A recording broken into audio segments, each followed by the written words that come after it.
Assalamualaikum. Selamat petang. Okay. Selamat petang, Okay. Doktor. Thank you. Okay. Saya record ni untuk sambung. Jadi dalam grup tadi saya stop. Saya tukar setting untuk hantar bahan-bahan. Jadi boleh tengok dalam WhatsApp. Okay. Kalau ada apa-apa sebarang pertanyaan, boleh tanya dalam WhatsApp. Okay. Sekarang kita nak continue dengan presentation group test administration, pentadbiran ujian. Topik ni pun penting juga ya.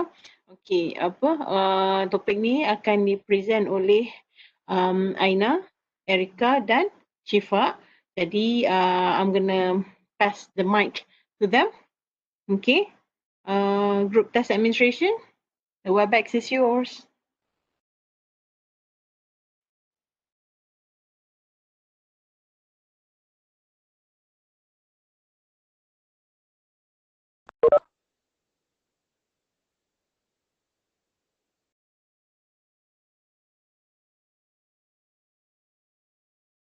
Okey, boleh mulai Doktor?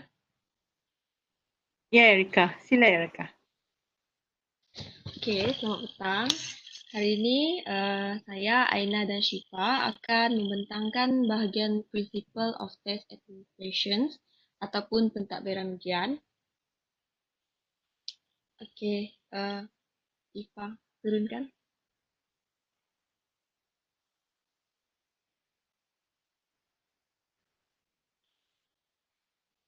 Okey, kita tengok dulu objektif pembelajaran.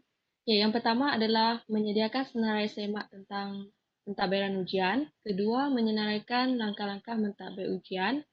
Ketiga, menyediakan skema pemakahan. Keempat, menilai pencapaian pelajar berdasarkan markat ujian. Dan yang terakhir, pentadbiran ujian untuk pelajar berkeperluan khas. Okay, next.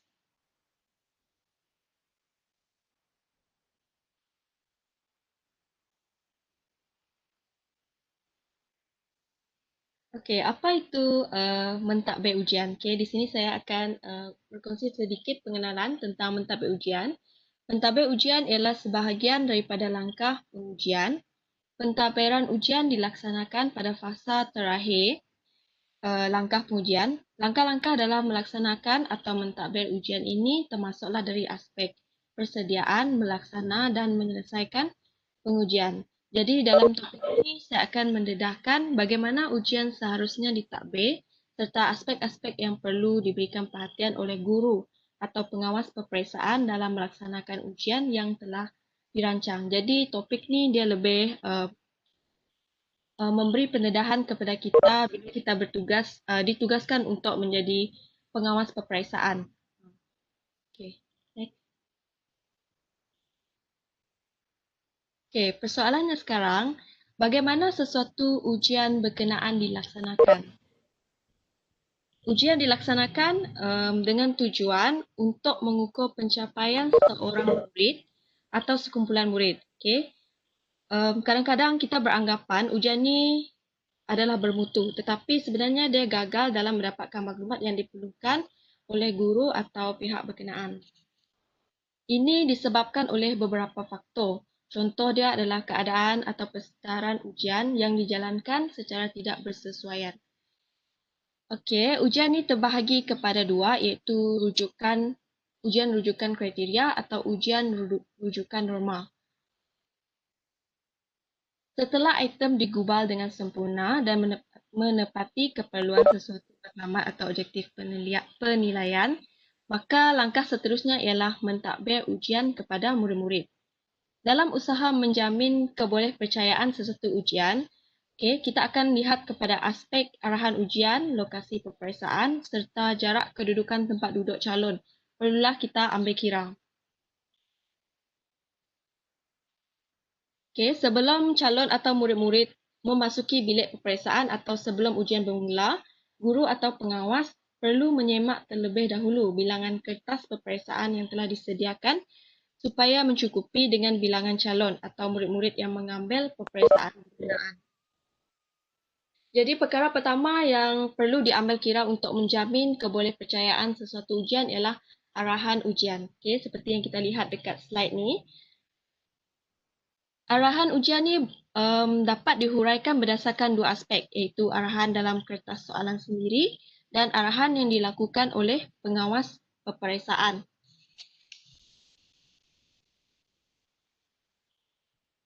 Okey, ini adalah contoh arahan dalam kertas ujian. Okey, yang pertama yang biasa kita lihat dekat kertas-kertas soalan ujian ya. Yang pertama bahagian A dan bahagian B dalam kertas soalan yang disediakan.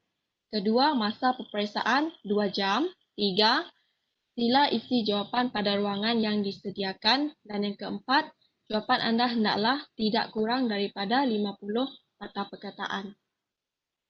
Okey. Okey, ini adalah contoh kertas soalan Sijil Pelajaran Malaysia 2016 Bahasa Melayu kertas 2. Okey, setiap kertas ujian lazimnya mengandungi arahan tentang cara menjawab dengan contoh serta percubaan dan juga masa yang diperuntukkan menjawabnya. Okey, kita boleh lihat dekat kertas soalan ni dia ada nyatakan masa. Kalau rakan-rakan lain lihat dia ada 2 jam 30 minit dalam arahan yang disediakan dalam kertas soalan ini dan juga dia akan memberi arahan tentang bagaimana calon harus menjawab soalan yang diberikan. Contohnya arahan yang keempat, jawapan anda hendaklah ditulis di dalam buku jawapan yang disediakan. Sekiranya ruang jawapan tidak cukup, sila dapatkan helaian tambahan daripada pengawas peperiksaan. Ini adalah contoh-contoh arahan dalam kertas soalan. Next. Okey, yang tu tadi kita lihat arahan di dalam kertas soalan. Yang ni adalah arahan di luar kertas peperiksaan. Okey, arahan ni dilakukan setelah murid-murid dibenarkan untuk memasuki dewan atau bilik peperiksaan. Ketua pengawas atau guru bertugas yang bertanggungjawab akan memberikan arahan tentang ujian yang akan diduduki secara jelas. Okey, yang ini supaya calon atau murid-murid dapat memahami dengan terang arahan yang diberikan. Arahan tentang sesuatu perkara berkaitan dengan ujian amat wajar diberikan sebelum sesuatu ujian bermula. Okey, ini bertujuan bagi mengelakkan sebarang kekeliruan yang timbul pada sebahagian daripada jawapan yang diberikan oleh murid-murid dan juga mengelak daripada murid-murid terganggu semasa menjawab soalan-soalan peperiksaan. Contohnya, apabila dekat kertas soalan tu terdapat sebarang kesilapan dalam instrumen penilaian atau ujian berkenaan, pengawas atau guru bertugas perlu memaklumkan terlebih dahulu kepada murid-murid akan kesilapan yang berlaku dan seterusnya mengambil tindakan membenturkan kesilapan dalam kertas soalan berkenaan. Yang ini biasa kita lihat dekat kertas-kertas soalan bila ada berlaku kesilapan ejaan dalam kertas soalan tersebut. Jadi tugas pengawas atau guru ni dia perlu memaklumkan kepada pelajar terlebih dahulu sebelum mereka menjawab soalan tersebut.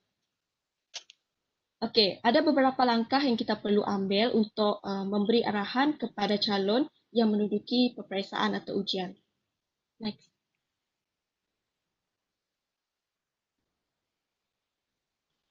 Okey, arahan yang kita boleh langkah yang kita boleh lihat, yang pertama adalah sebelum peperiksaan bermula, semasa menjawab soalan, sebelum tamat peperiksaan, selepas tamat peperiksaan.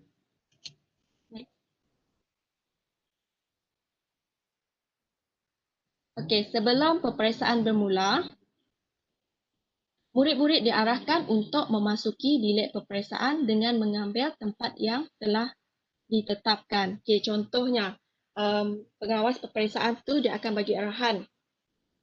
Murid-murid dibenarkan masuk ke bilik atau dewan peperiksaan. Sila mengambil tempat duduk seperti yang telah ditetapkan. Kemudian murid-murid akan diingatkan supaya tidak melakukan sebarang kecurangan akademik seperti meniru dalam bilik peperiksaan. Jadi pengawas peperiksaan itu akan bagi arahan murid-murid diingatkan agar tidak meniru dalam bilik peperiksaan. Seterusnya, murid-murid akan diarahkan untuk mengisi maklumat dalam kertas jawapan peperiksaan seperti nama murid-murid. Kemudian, guru akan mengarahkan murid-murid menyemak kertas soalan peperiksaan untuk memastikan tidak ada sebarang kecacatan pada kertas soalan seperti biasanya masalah tidak cukup muka surat, masalah percetakan atau tersilap mendapat kertas soalan yang lain. Jadi biasanya pengawas peperiksaan akan bagi arahan murid-murid dihendaki menyemak jumlah muka surat kertas peperiksaan. Sila angkat tangan jika terdapat kesilapan pada kertas soalan. Kalau tak ada sebarang kesilapan, jadi dia akan teruskan dengan arahan yang seterusnya.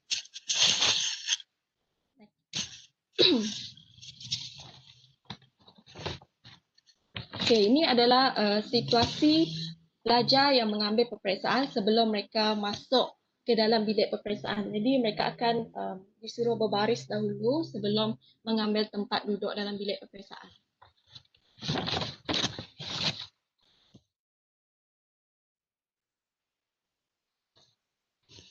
Okey, seterusnya langkah yang kedua semasa menjawab soalan. Apabila tepat masa yang ditetapkan, pengawas atau guru perlu memberikan arahan supaya murid mula menjawab dan menyebut juga masa peperiksaan tamat. Contoh arahannya, murid-murid boleh mula menjawab sekarang. Masa peperiksaan tamat pada pukul 10.30 pagi. Next. Okey, kalau kita lihat ni adalah situasi pelajar semasa mereka diberi arahan untuk menjawab kertas soalan.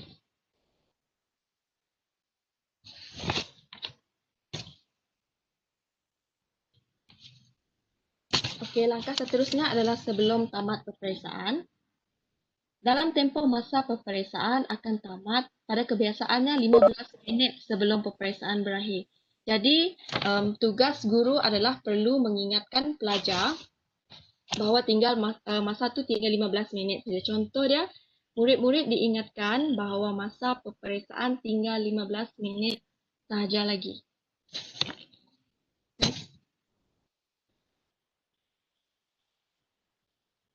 Okey, langkah yang terakhir selepas peperiksaan tamat. Guru perlu mengarahkan agar murid-murid berhenti menjawab dengan meletakkan pen atau pensel di atas meja apabila masa yang ditetapkan telah tamat. Kemudian guru akan mengarahkan murid duduk di tempat masing-masing sehinggalah semua kertas jawapan telah dikutip. Contohnya, ketua pengawas peperiksaan dia akan maklumkan kepada pelajar, masa peperiksaan telah tamat. Berhenti menulis, letakkan pen atau pensel di atas meja. Okey, next. Okey, selain arahan yang diberikan oleh guru, aspek lain yang perlu diberi perhatian ialah suasana tempat peperiksaan. Next.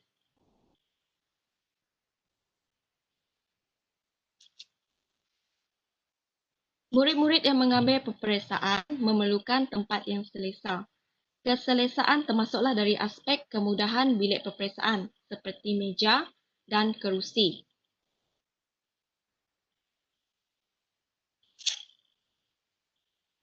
Lepas tu, pihak pentadbir atau guru khususnya perlu mengelakkan tempat peperiksaan daripada diganggu dengan bunyi bising yang boleh mengganggu tumpuan pelajar semasa menjawab soalan. Okay, seterusnya kalau dari aspek pencahayaan juga perlu dititik beratkan. Contohnya pada hari panas, okay, cahaya adalah terlalu terang. Sebaliknya semasa hujan, bilik menjadi lebih suram. Jadi, keadaan ini memerlukan guru-guru atau pengawas peperiksaan mengambil langkah-langkah yang perlu. Contohnya, pindahkan pelajar yang kedudukan terkena cahaya matahari dan kalau bilik itu suram atau gelap, kita boleh switch on lampu. Okay. Seperti yang sedia maklum, tempat peperiksaan ialah di bilik yang dikhususkan sebagai Dewan Peperiksaan. Di bilik ini pada kebiasaannya, kemudahan telah disediakan dengan mencukupi serta keselesaan murid lebih terjamin. Malah bilik bilik Dewan Peperiksaan ini juga biasanya telah dipastikan memenuhi kriteria yang ditetapkan sebagai bilik peperiksaan. Next. Okey, kalau berkaitan dengan bilik peperiksaan, kita akan lihat kriteria dari segi jarak tempat duduk. Tempat duduk murid-murid yang mengambil peperiksaan mestilah dijarakkan sedikit berbanding jarak semasa pengajaran dan pembelajaran berlaku. Jarak yang perlu diambil kira termasuklah antara pelajar di hadapan dan belakang serta di kiri dan kanan murid berkenaan. Penyusunan tempat duduk dalam keadaan jarak yang sesuai ini kita buat sebab untuk mengelakkan berlakunya kecurangan akademik, iaitu untuk mengelakkan pelajar daripada meniru sesama mereka. Jadi jarak yang kedudukan yang agak jauh sikit dapat mengelakkan murid-murid meniru jawapan murid lain dalam bilik peperiksaan. Dan guru juga mudah untuk memantau pelajar yang mengambil peperiksaan tu dengan lebih jelas.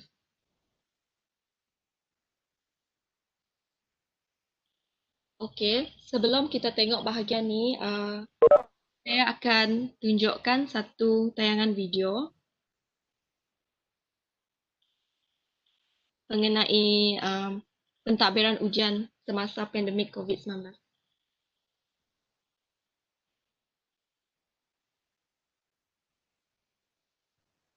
Kejap.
Ya, Syifa buka. Tak dengar ah. Tadi dia tak dengar ah. Apa tadi? Okey, ya. Kerajaan pada Ni boleh dengar? telah Boleh dah, Syifa. terhadap garis panduan pengurusan pentadbiran yang dibentangkan Kementerian Pendidikan atau KPM. Dan antara garis panduan tersebut termasuk aspek penjarakan sosial, kebersihan serta keselamatan ketika mengendalikan peperiksaan awam dan juga luar pusat peperiksaan. Selain itu, Menteri Kanan Pertahanan Datuk Seri Ismail Sabri Yaakob berkata, pengendali peperiksaan perlu mengambil kira pertambahan bilangan bilik yang digunakan apabila penjarakan sosial dilaksanakan. Jika terdapat calon bergejala serius, pihak sekolah perlu menghubungi pejabat kesihatan daerah bagi mendapatkan nasihat serta memaklumkan kepada ibu bapa atau penjaga. Dan dalam perkembangan sama, Ismail Sabri berkata pihak pentadbir sekolah perlu menyusun jadual pentaksiran pusat mengikut kesesuaian berdasarkan takvim peperiksaan yang dikeluarkan KPM. Guru juga perlu merancang pelaksanaan pentaksiran pusat berdasarkan kesediaan murid untuk ditaksir dan menjadualkan semula pentaksiran jika terdapat murid yang bergejala.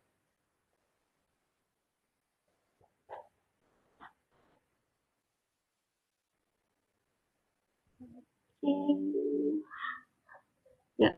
Saya nak stop sharing. Nak share content.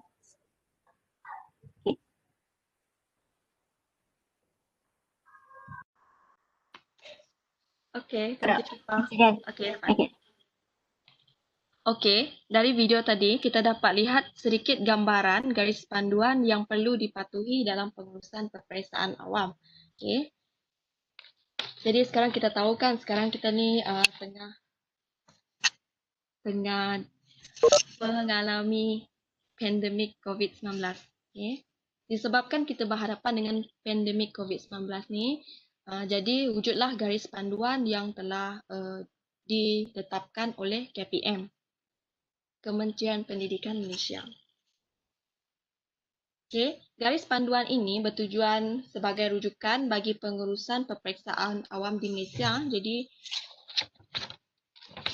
saya akan share tentang garis panduan untuk pengurusan peperiksaan awam. Okay. Yang pertama, calon yang telah mendaftar bagi peperiksaan awam hendaklah memastikan keadaan kesihatan berada pada tahap optimum. Okay. Jika mereka kurang sihat, calon tersebut hendaklah memaklumkan kepada JPN dengan kadar segera, iaitu Jabatan Pendidikan Negeri, ataupun kepada pihak sekolah. Kemudian yang kedua, calon hendaklah membuat pengisytiharan kesihatan melalui borang yang boleh dimuat turun dari laman rasmi lembaga peperiksaan. Borang ini hendaklah diserahkan kepada ketua pengawas peperiksaan pada hari pertama calon menduduki peperiksaan. Maksudnya sebelum dia masuk ke Dewan Peperiksaan, dia kena dah serahkan borang ni tadi kepada ketua pengawas peperiksaan yang bertugas masa tu. Yang ketiga, bilik atau Dewan Peperiksaan bagi calon perlu berhampiran dengan pintu masuk sekolah. Dan yang keempat, pentadbir sekolah perlu menyediakan laluan khusus ke bilik atau dewan peperiksaan untuk calon. Next. Okay, seterusnya yang kelima. Bilangan bilik yang disediakan perlu mengambil kira penjarakan fizikal. Contohnya dalam satu bilik dewan peperiksaan tu kita boleh tetapkan mungkin ada 20 meja saja yang boleh muat mengikut jarak-jarak yang dah ditetapkan. Dan yang keenam, pentadbir sekolah perlu memastikan susunan kerusi dan meja ketua pengawas peperiksaan serta calon peperiksaan adalah mengikut ataupun seperti yang ditetapkan. Nanti saya akan tunjukkan jarak susunan kerusi dan meja. Yang ketujuh, bilangan pengawas peperiksaan yang dilantik adalah mengikut kesesuaian jumlah bilik yang digunakan. Maksudnya, satu bilik ataupun dewan peperiksaan tu dia ada seorang pengawas peperiksaan yang dilantik untuk mengawasi. Yang ke-8, pengawas peperiksaan yang memakai pelitup separuh muka ataupun face mask hendaklah menanggalkannya bagi tujuan pengesahan kehadiran apabila diminta oleh ketua pengawas peperiksaan. Seterusnya. Okey, yang ke-9, calon juga yang memakai face mask tadi perlu menanggalkan untuk tujuan pengesahan kehadiran mereka. Mereka pun akan ambil kehadiran sebelum mereka masuk ke bilik atau dewan peperiksaan. Jadi ketua pengawas yang akan ataupun pengawas yang bertugas yang akan mengambil kehadiran mereka. Okey, yang ke-10, ketua pengawas peperiksaan hendaklah memastikan bilangan pengawas peperiksaan yang mencukupi bagi mengurus pembungkusan skrip jawapan peperiksaan SJP dengan mengambil kira penjarakan fizikal dan bilangan SJP. Next. Okey, yang ini pula adalah pengurusan untuk calon yang bergejala. Kita tengok bahagian di sekolah dulu, calon sekolah. Untuk calon sekolah yang menunjukkan simptom bergejala, pihak sekolah perlu menghubungi Pejabat Kesihatan Daerah PKD bagi mendapatkan nasihat dan tindakan selanjutnya. Kemudian, pihak sekolah juga perlu memaklumkan kepada ibu bapa atau penjaga dan calon juga perlu ditempatkan di bilik peperiksaan khas dan dibekalkan face mask. Untuk calon persendirian yang menunjukkan simptom bergejala, ketua pengawas peperiksaan sama juga dia akan menghubungi Pejabat Kesihatan Daerah PKD untuk mendapatkan nasihat dan tindakan selanjutnya. Dan calon ini juga akan ditempatkan di bilik peperiksaan khas dan mereka akan diberikan face mask. Jadi ketua pengawas peperiksaan hendaklah memastikan calon tidak ada kontak dengan mana-mana calon petugas warga sekolah sehingga PKD tiba di pusat peperiksaan. Okey. Sekiranya PKD tadi, iaitu Pejabat Kesihatan Daerah, membenarkan calon yang menunjukkan simptom bergejala ni menduduki peperiksaan di pusat peperiksaan. Jadi ketua pengawas perlu ambil tindakan seperti berikut. Okay, yang pertama, pengawas peperiksaan perlu memastikan pengawas peperiksaan akan dibekalkan face mask, sarung tangan, pakai buang dan pensanitasi tangan. Yang kedua, memastikan susunan meja mesti berada dalam jarak 2 meter atau lebih antara sisi meja. Nanti saya akan tunjukkan. Yang ketiga, perlu memastikan penjarakan fizikal, keselamatan dan kebersihan. Keempat,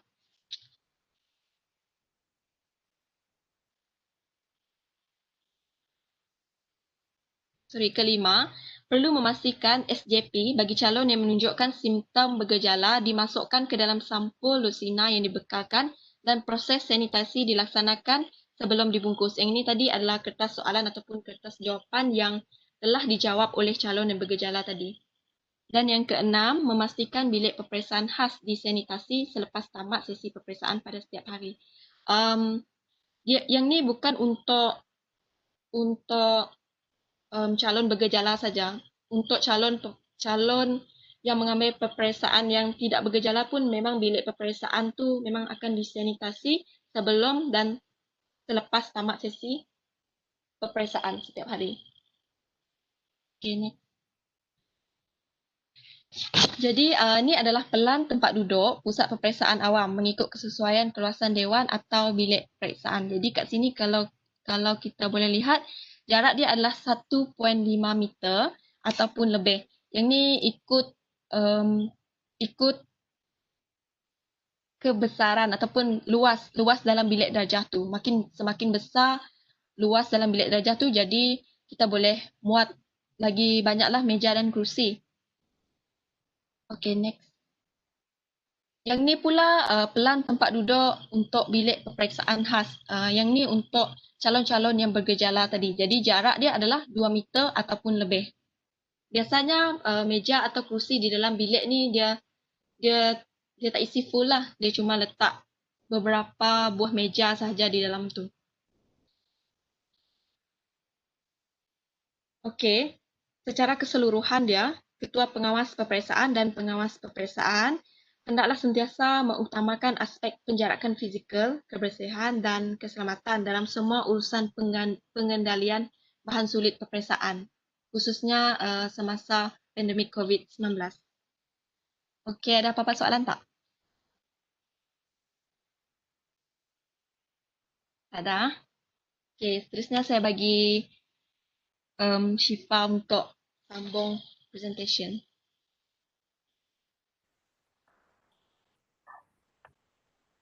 Erika.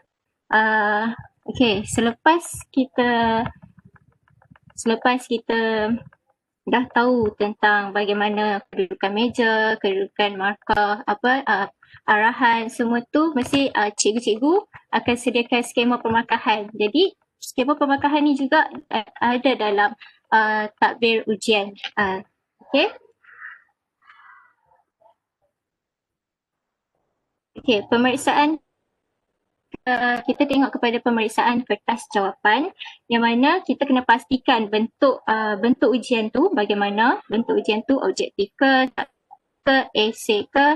Lepas tu kita sebagai guru kena sediakan skrip jawapan. Lepas itu kita kena elakkan gangguan luaran semasa menyimak kertas jawapan ni. Sebab apa? Sebab kalau ada gangguan luaran nanti tertumpah kopi ke apa semua, skrip jawapan tu dah rosak kan. Jadi yang tu menyebabkan beberapa kesan lah.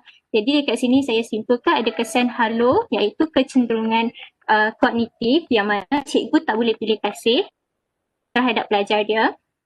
Skema jawapan tu sebab tu cikgu perlukan skema jawapan sebab kecenderungan ni. Cikgu nak pilih kasih, dia macam ada daya tarikan dengan budak ni, so dia akan bagi makan budak ni. So yang tu tak boleh. Kesan hon, kita melihat kepada perkara negatif. Yang ni pula daripada segi pelajar itu sendiri, semak markah dia lambat, mestilah dia akan macam, lambatnya cikgu ni. Macam tu. Lepas tu macam parents pun nak tahu tahap anak dia, penilaian anak dia kan. So jadi yang tu akan menyebabkan kesan kepada guru. Okey.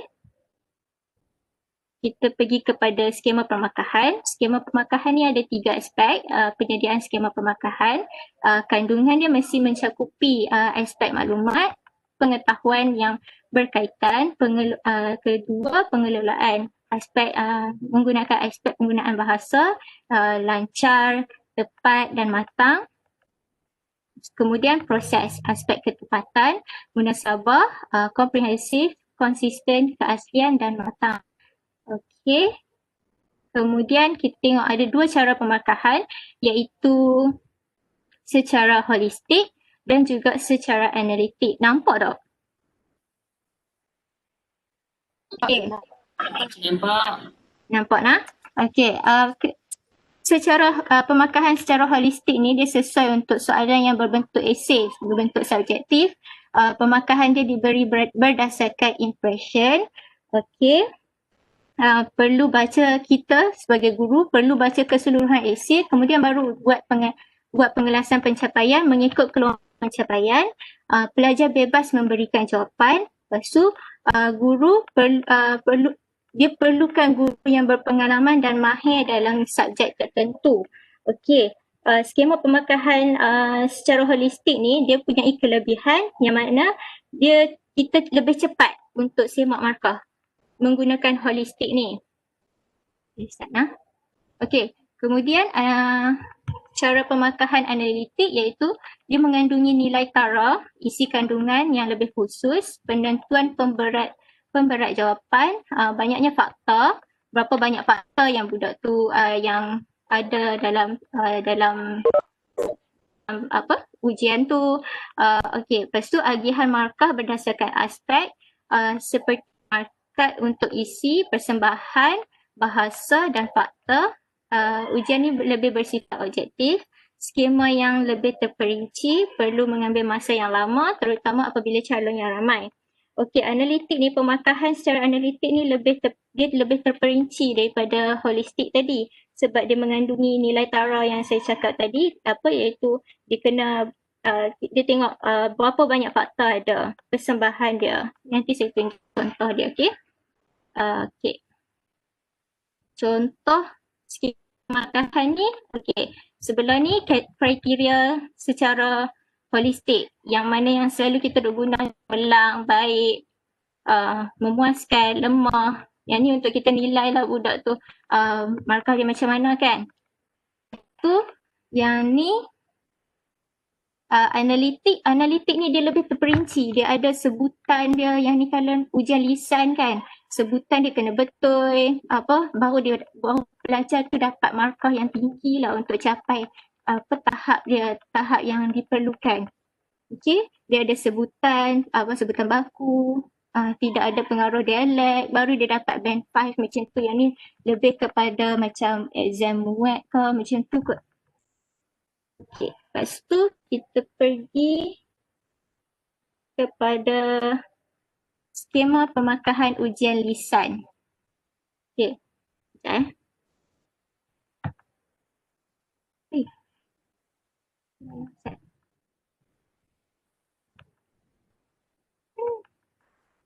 Tak mau naik. Okey. Okey, skema pemakahan ujian lisan ni, panduan perskoran dia diberikan berdasarkan 4 konstruk iaitu tata bahasa, kosakata, lepas tu sebutan, intonasi dan nada, kefasihan, bermakna dan bermakna. Pencapaian peringkat pencapaian ujian ni kita boleh tengok selalu kita bagi cemerlang, kepujian, kurang memuaskan, pencapaian tahap minimum, tidak mencapai tahap minimum. Okey, yang ni markah-markah yang diberi. Markah-markah yang diberi. Okey, ni contoh skema pemakahan ujian lisan yang lembaga peperiksaan sediakan untuk PT3, saya tak silap. Tu ada cikgu-cikgu yang PT3 kan. Saya rasa ni untuk yang PT3 punya. Okey, ni. Okey, so jadi kita pergi kepada pemeriksaan kertas jawapan. Okay, pemeriksaan dibuat sebelum pemeriksaan jawapan dilaksanakan. Penyelarasan dibuat berdasarkan isi, bentuk dan pemberat markat. Okey, sebelum tu, kat sini ada tulis markat ujian kan? Semua tahu tak markat tu apa? Markat dengan markah, apa beza dia? Ada siapa-siapa boleh bagi? Apa? Tak dengar. Apa cakap? Okey, tak apa. Dengar dah. Okey. Okey, tak apalah. Okey, beza markat dengan ujian ni. Markat ni hasil daripada jawapan kepada sesuatu ujian. Dia sebagai indikator ataupun petunjuk numerik tentang prestasi pelajar. Okey, seorang pelajar tu, kita dah tahu dia punya setiap markah dia. Setiap subjek tu cemerlang ke ataupun biasa-biasa je, macam tu. Okey, kalau markah ni dibagi dekat setiap mata pelajaran. Angka yang pelajar tu dapat macam 90% macam tu. 90%, 80% yang tu markah yang diberikan. Okey. Jadi penyelarasan markat ujian. Cikgu kena buat penyelarasan markat ujian. Lepas tu penyelarasan ke atas pemarkahan dan grade adalah berdasarkan keputusan ujian yang diperoleh. Menjamin kebolehpercayaan skor yang diperoleh oleh pelajar. Yang penyelarasan markat ni membantu guru memperbaiki taburan skor yang diperoleh. Okey, kita pergi kepada penilaian. So jadi lepas itu langkah seterusnya mestilah kita akan buat penilaian. Dekat penilaian ni kita ada menilai pencapaian pelajar berdasarkan markah ujian dan juga penilaian markat ujian. Okay. Menilai pencapaian pelajar berdasarkan markah ujian ni, data ataupun skor yang diperoleh daripada ujian adalah dalam bentuk kuantitatif. Oleh itu, guru perlu menginterpretasi data untuk kegunaan tertentu. Dapat memberikan pemerihalan yang lebih tepat tentang sesuatu keadaan, meningkatkan keobjektifan langkah pengukuran, membolehkan komunikasi yang lebih lancar. Okay, penilaian markat ni dia berdasarkan pada dasarnya guru hanya menggunakan markat mentah je, yang mana markah tu diperoleh oleh seseorang murid dalam kelas. Tapi dengan markat mentah tu, kita tak boleh tengok kita tak boleh bandingkan antara pelajar-pelajar. Jadi perlunya penilaian markat ujian ni sebab kita nak bandingkan pelajar-pelajar dalam kelas tu. Okey. Kita akan lepas tu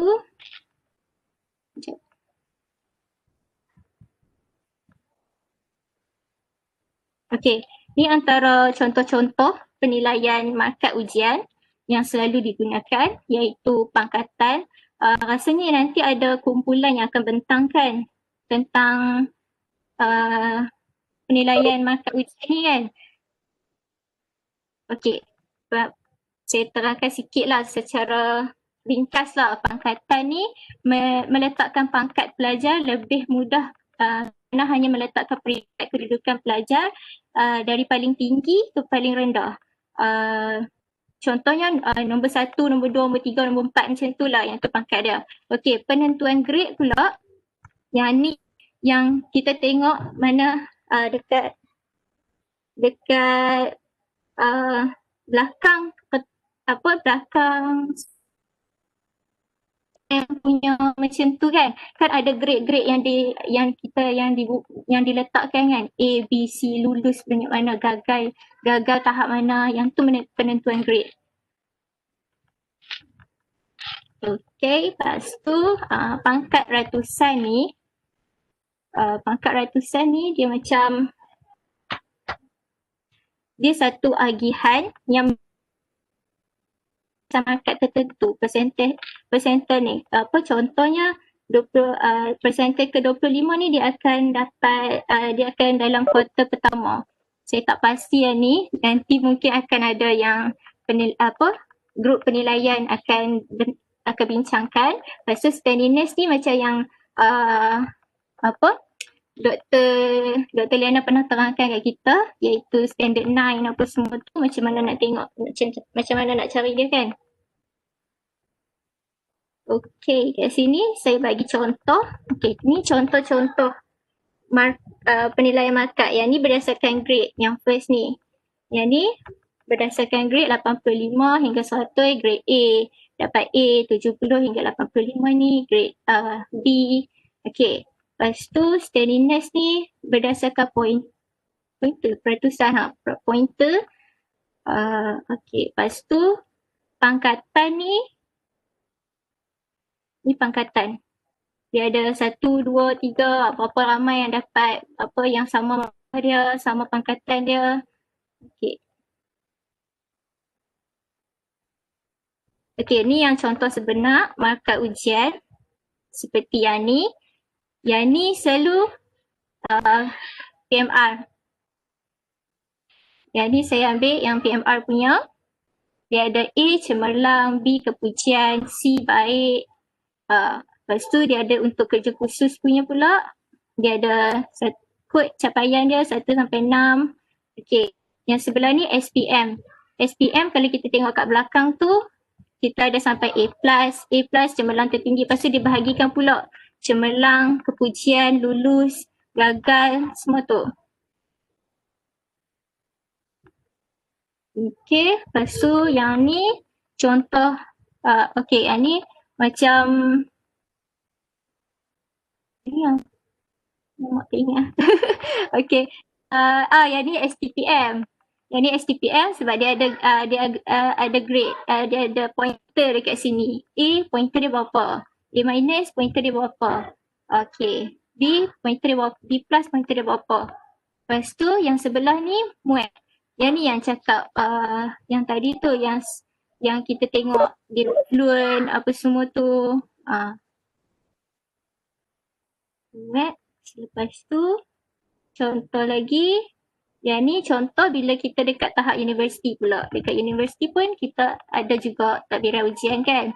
Jadi kat sinilah grade-grade yang berikan. Yang ni contoh yang UTM punya. Sebelah sini. So A pointer dia 4.0, A minus 3.67. Jadi yang ni yang sini punya, so dia ada cemerlang, berapa tahap dia yang lulus, gagal semua. And lepas tu yang ni, yang Sophia University punya, Jepun punya score, grade. A dia 190 sampai 100, baru dapat A. B dia 80 ke 89, C dia 70 sampai 79, D dia 60 hingga 69. Yang ni tak pastilah kat bawah ni apa. P apa semua tu. Okey. Dekat Jepun D still pass still lulus. Okey, ni contoh untuk ujian lisan. Ujian lisan dia ada cemerlang. Dia ada cemerlang iaitu ada kriteria-kriteria yang apa. Okey. Ada orang. Lepas tu okey, penilaian pencapaian.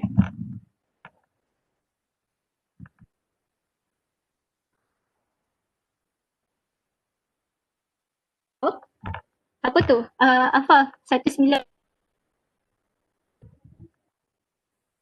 192 baru A. 90 hingga 100 baru A. Okey. Apa yang aku cuba sampaikan? Okey. Kita pergi. Okey, tak apa. Okey, kita pergi ke penilaian pencapaian yang mana dia untuk memudahkan guru buat pertimbangan terhadap pencapaian pelajar, ada 2 langkah yang boleh diambil macam Dr. Liana pernah terangkan sebelum ni. Dia ada rujukan norma dengan rujukan kriteria juga. Dia menentukan yang ni ada 5 panduan penentuan grade pelajar, iaitu menentukan tujuan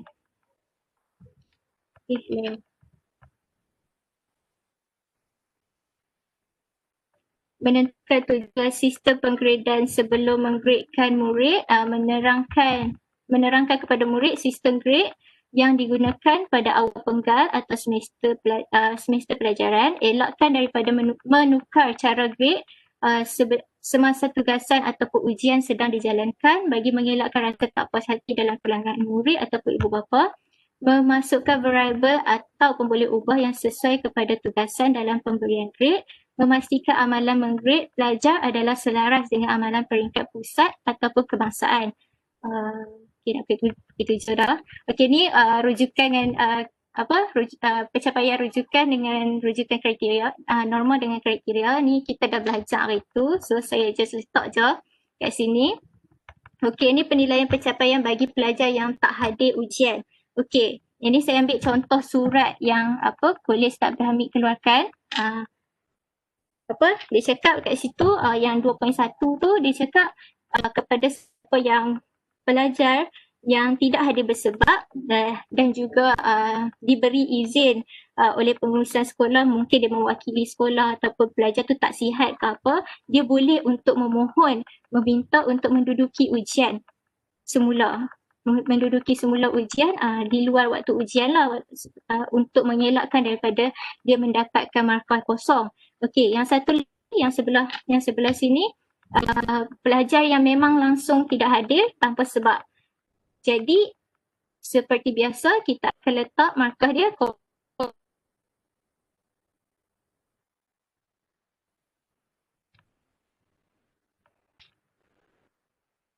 okey. Saja daripada Syifa. Nak sambung Pak Aina kau? Aina. Ada lagi 5 minit. Okey, tak sempat dah saya rasa.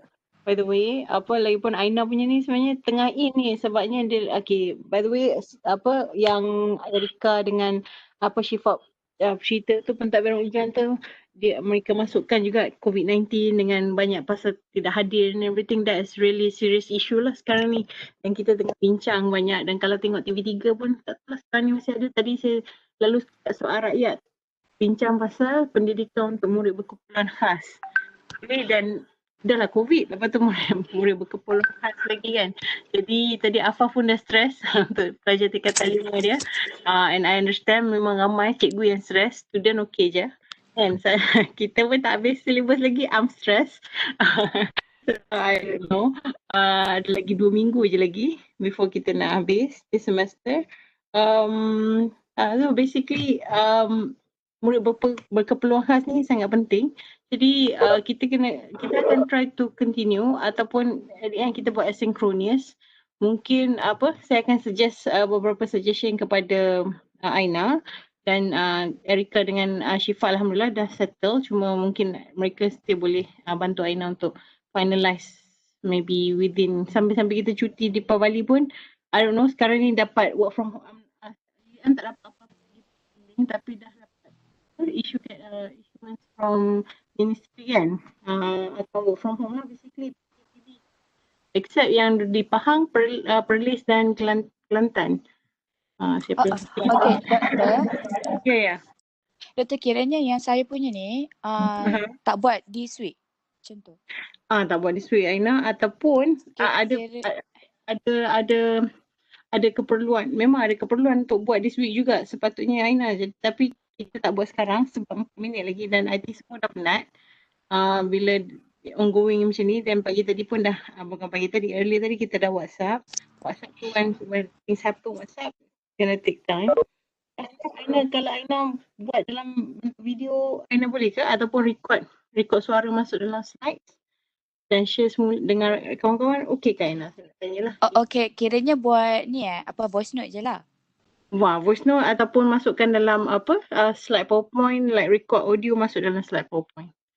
Itu satu cara kalau Aina okey macam tu. Yang buat slide lepas tu masukkan audio tu macam mana? Slide tu guna yang Aina buat ni lah. Okey. Okay, guna yang dah siap ni dan just masukkan suara dalam slide. Tapi tadi saya tengok dalam PDF. Tak apa, yang tu kita bincang kejap lagi dalam group yang kita temporary tu. Anna ya? Okay, boleh. Okay. So the rest, okay, thank you so much. Yang the rest have a good rest. Tak tahu macam mana. All the best with work from home until December. To most of you, I believe. Kan, unless ada yang duduk di Pahang, di Kelantan dan di Perlis. Okay. What do you call? Saya dah letakkan bahan-bahan untuk item, share sikit pasal alternative assessment, contoh-contoh. Dan ada satu tu memang that is a game. Game tu optional. It's good to go through. Just kalau tak mau hantar pun, just go through the slides. My slides on all about items tu basically is covering daripada pembinaan item sampailah steps-steps dalam pengujian tu lah yang daripada group JSU, from JSU sampailah test pentadbiran ujian. Dan analisis item pun yang group Rosli pun mereka buat dalam video. So we're going to do the video, which is that's one great way. Nanti kita tengok kalau group-group lain pun boleh buat jadi macam tu. So it saves a lot of time, tapi dari segi pembincangan kita boleh bincang on WhatsApp synchronously. Sebabnya memang tak cukup masa, and I understand everybody's busy with work and everything. Okay. So thank you very much for your time. Apa-apa saya akan update dalam WhatsApp. Cuba sebaik mungkin to keep up. Kalau ada apa-apa masalah, issue and everything, just PM. Kalau tak mau PM, kalau tak mau share dalam WhatsApp, PM me. I'll try my best to answer juga, because I'm also nervous working from home ni. A lot of challenges. Okay, so take care everyone.